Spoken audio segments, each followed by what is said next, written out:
What's up, everyone, and welcome to Friday's edition of Reptile News. Now, we got, as the title suggests, an awesome story to talk about today, but first we're going to start off in Powell County, Kentucky, where I guess a guy found an albino boa constrictor. Now, if you're unaware, boas don't belong in Kentucky. Luckily, the Kentucky Reptile Zoo took possession of this boa and it's currently in quarantine. I'm not 100% sure what's going to happen with it. I assume they're going to keep it. And now we're going to move on to the amazing story over in Africa.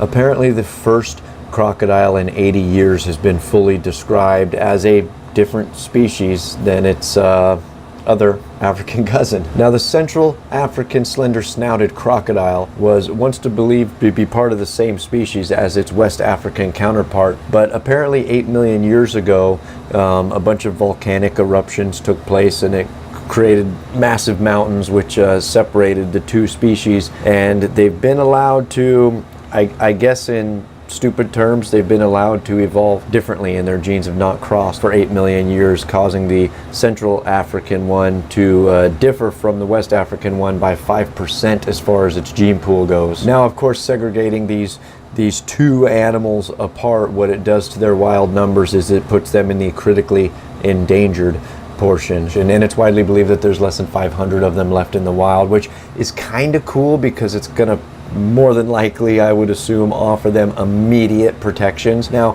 when I first read about this story, I kind of thought that it was weird that they would separate them, causing them critically endangered. And for a minute there, I thought there was some ulterior motive, but then I went on to read about the differences between the two and completely understand the decision. Now, it's not every day that we name new species. In the last few years, it's been pretty amazing about how many things. I mean, it's 2018 and we're finding new animals, and we're apparently this week we're finding animals that we once thought were the same that we're now finding out are different. And as I said, it's been 80 years since the first new species of crocodile has been fully described, so pretty amazing stuff coming out of Africa. I'm looking forward to see what the future is going to bring on this. And now we're going to move back over to the pond to the United States, to the Columbus Zoo and Aquarium, and a story that I thought was absolutely amazing. And I guess some of this stuff is mandated to keep your AZA accreditation.